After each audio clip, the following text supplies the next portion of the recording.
Здравствуйте, в эфире выпуск новостей в студии Султания Ситакаева. Сегодня в программе. Участнику Великой Отечественной войны крымскому татарину Бекиру Умерову открыли мемориальную доску в Бахчисарае.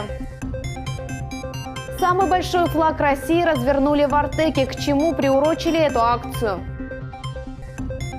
Без билета хода нет. На автостанции Курортной в Симферополе пропускной режим. Крымско-татарский ансамбль «Атеш» победил в конкурсе «Одаренные дети России».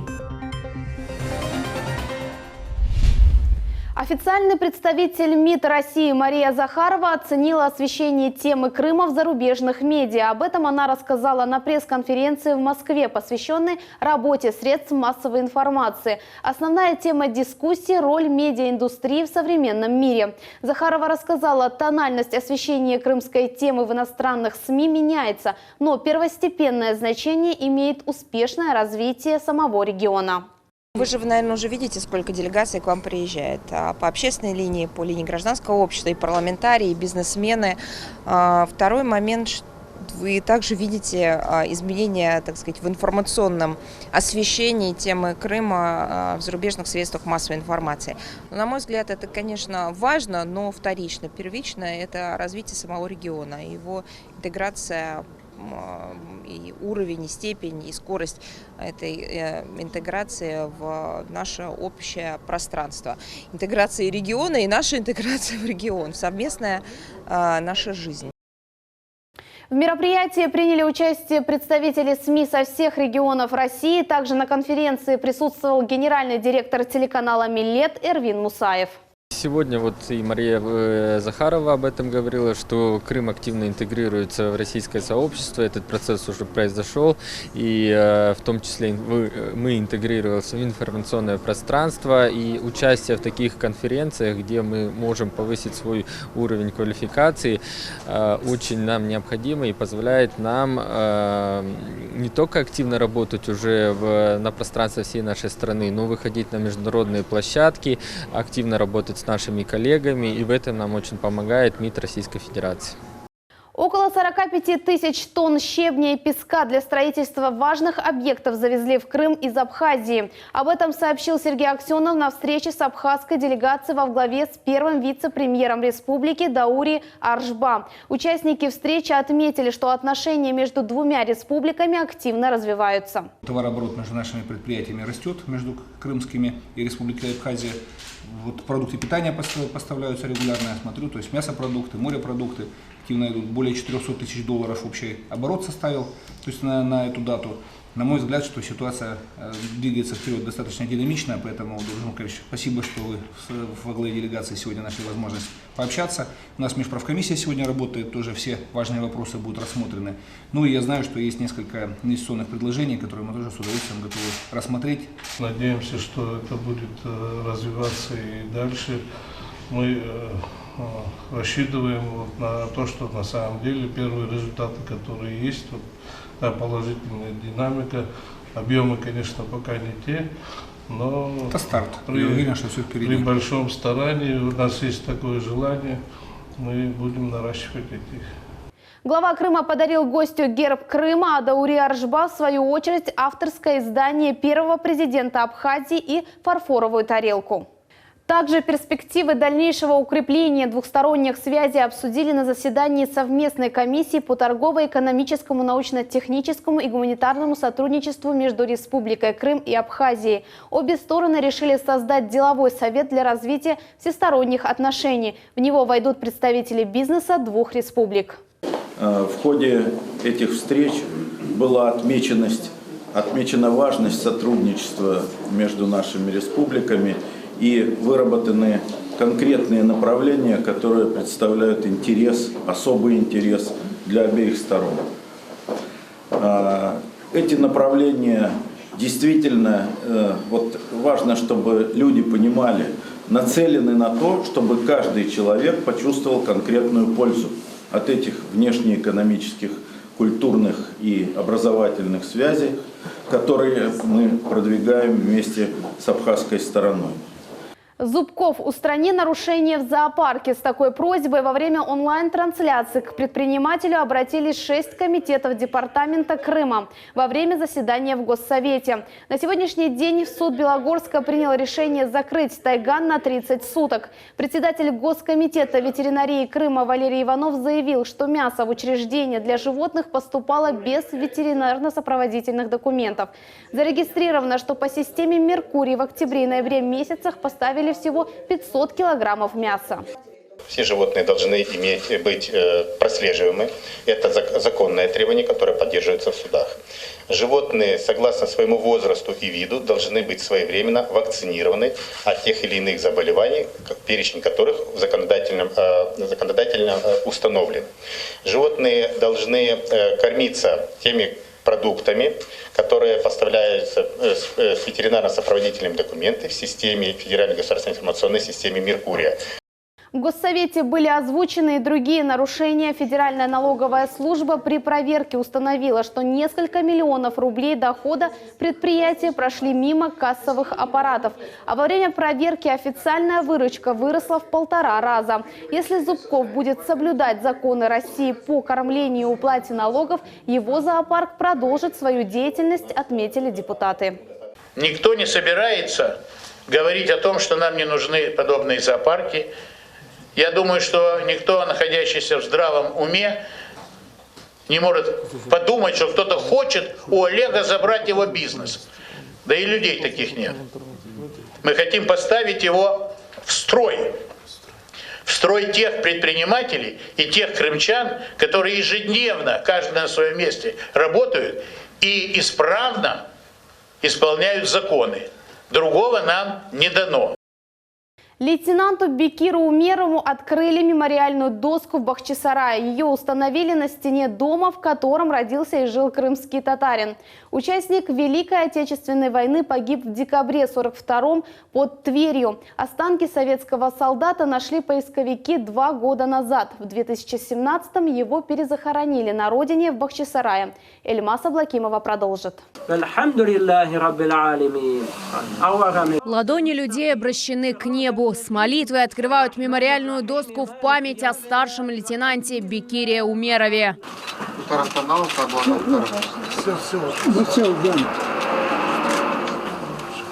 Мраморная доска на стене дома, в котором родился и жил Бекир. Ее установили по инициативе родственников. В 1941-м он отправился защищать родину. В 23 года стал секретарем комсомольской ячейки 1224-го гаубичного артиллерийского полка. С фронта он писал письма, старался держать связь с родными. Он с каждого места, куда часть передвигалась, он отправлял открытки, и они знали, где он находится, место его нахождения. А в 1942 году вот перестали открытки приходить. И с тех пор они в Узбекистане, мы жили, они его искали. Сюда приехали, покойная сестра сделала запрос в архив и дала данные, что разыскивается.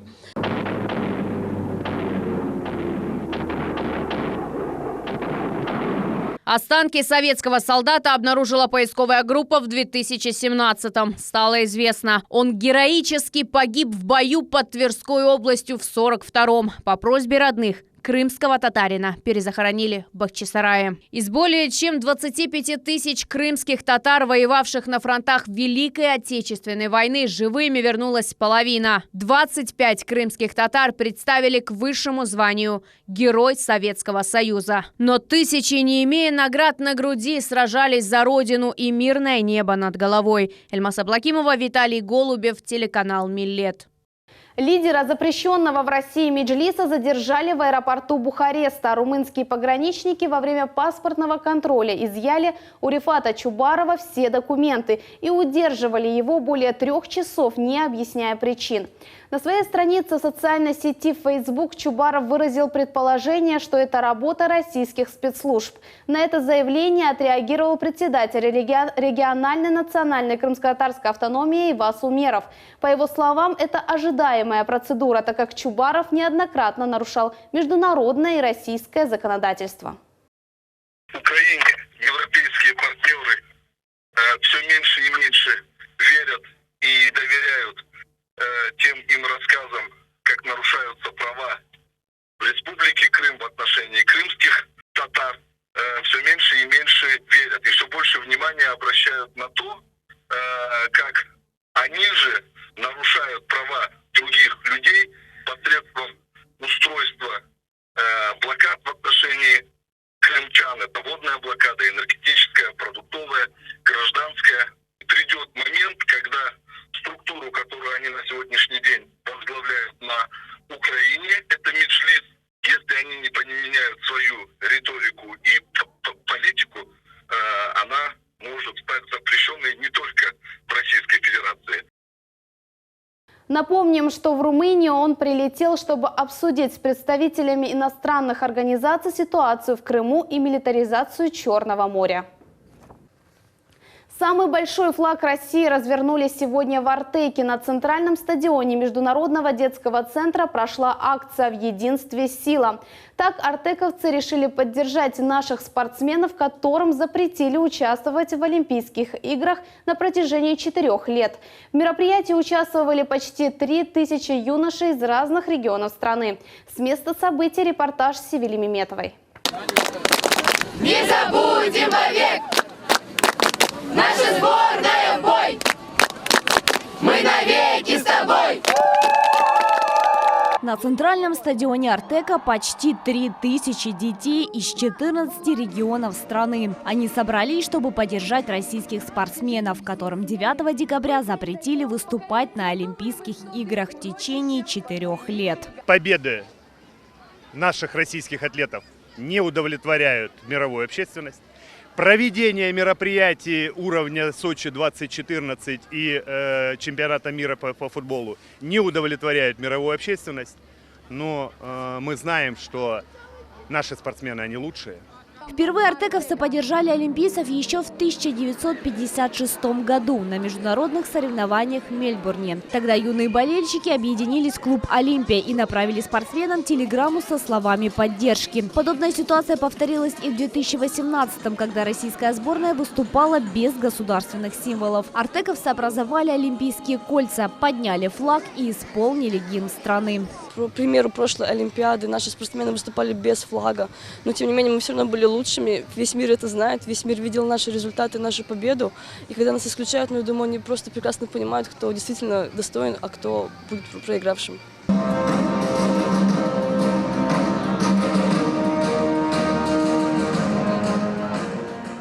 Теперь это традиция. Почти 5000 квадратных метров триколора вновь просияли в лагере. На стадион вышла большая артековская семья. Я считаю, что каждый спортсмен достоин того, чтобы представить свою сборную на соревнованиях.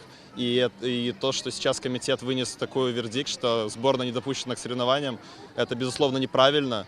И более всего меня разочаровал тот факт, что сборную России по футболу отстранили от чемпионата мира, при том, что они даже не причастны к Олимпийским играм.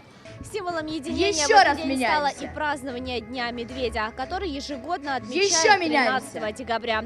Медведь символизирует силу, храбрость, упорство и выносливость. Именно здесь, в Артеке, самый большой косолапый на земле. Теперь пробуем и быстрее, каждый из ребят, меняемся. Собравшись на его могучую Еще спину, раз. ощущает себя настоящим артековцем. Артековцы, у вас замечательно получается. Телеканал «Милет». На автостанции «Курортная» города Симферополя новые правила. С 10 декабря здесь заработал пропускной режим. Теперь на автобусную платформу можно пройти только по билету. Подробнее о нововведении расскажет Наджия Исаева. Есть ли билеты на Евпаторию ближайшие? Евпатория на 11:20. Билеты есть. Оплата карты будет? Да. Билет на автобус – главное требование пропускного режима на автостанции «Курортная».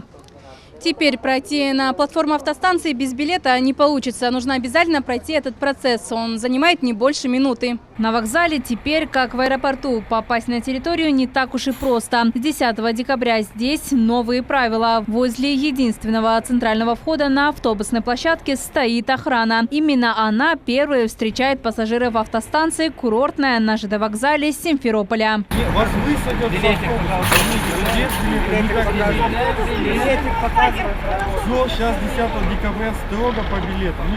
Я пассажир, вот прошу без билета к нему в автобус Октябрьский. До этого всегда приобретали билеты? По-любому всегда. Только сегодня что-то денег нет, вот прошу бесплатно отвезти. Арзы Бекирова приехала из Бахчисарая. Сейчас ждет родных, которые будут ее провожать в Красноперекопск. Отмечает, автостанция преобразилась. Новые порядки дискомфорта не приносят. Мне очень понравился вокзал, вот как вот это все сделали, придумали, что с билетами входят в автобусы туда. На автостанции есть зал ожидания на 20 мест и платежные терминалы. Количество открытых окошек зависит от пассажиропотока. На новом ограждении информация о новых порядках. Также каждые 10 минут диспетчер объявляет об изменениях режима автостанции. 10 декабря на автостанции «Курортная» ведет пропускной режим. Допуск пассажиров на платформы производится только при наличии билетов на отходящие рейсы. Пассажирам просьба заранее приобретать билеты в кассах автостанции. На официальном сайте Крым-Автотранс можно узнать направление рейса, время отправления и прибытия, а также приобрести онлайн-билет или забронировать места по указанному номеру телефона. Нововведение должно обеспечить комфорт и безопасность пассажирам. Наджия Исаева, Аким Бекиров, телеканал «Миллет».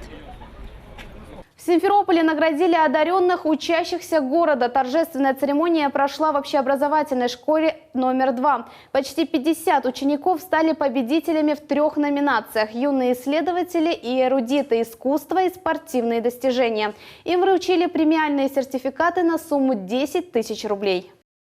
Сегодня можно с вас брать пример. Огромное спасибо за ваше стремление к знаниям. Сегодня вы гордость нашего города. Мы можем смело гордиться вашими успехами. То, что вы у нас в городе есть. Понятно, что за вами будущее, вам развивать дальше наш город, строить не только город Симферополь, но и Крым и всю Россию. Сегодня хотел бы сказать еще слова благодарности тем педагогам, которые вас воспитывают, которые отдают вам и душу, и сердце, чтобы вот вы действительно выросли настоящими людьми. Огненный ансамбль вновь вернулся в Крым с победой. Крымско-татарский танцевальный коллектив «Атэш» покорил жюри на конкурсе «Одаренные дети России». Эльмаз Аблакимова встретилась с победителями и уже спешит поделиться подробностями. Звучит аккордеон. На дарбуке старинном барабане отбивают четкий ритм. Музыканты исполняют богатую, красивую крымско-татарскую композицию. В хореографическом зале столицы на паркете перед зеркалом воспитанники ансамбля «Атэш» исполняют постановку «Я ныне Фес». Новое дыхание. С ней они выступили на конкурсе первой национальной премии «Одаренные дети России» в Сочи.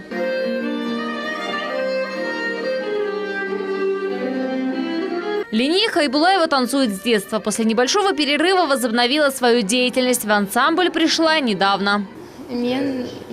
Из-за того, что я начала заниматься недавно, было сложно, но все прошло хорошо. А это уже мужская партия. Арсен Зикирьяев в танце вновь испытывает те эмоции, которые пережил на большой сцене. Конкуренция была жесткая. Там с Кавказа, например, там и другие. А как вас зрители приняли? Тепло, так все кричали, поддерживали, было приятно. За национальную премию боролись творческие коллективы со всей России. Жюри оценивало более 150 номеров. Мы понимали, что мы едем бороться с сильнейшими. Мы, конечно же, готовились, мы собирались каждый день, 3-4-часовые репетиции проводили.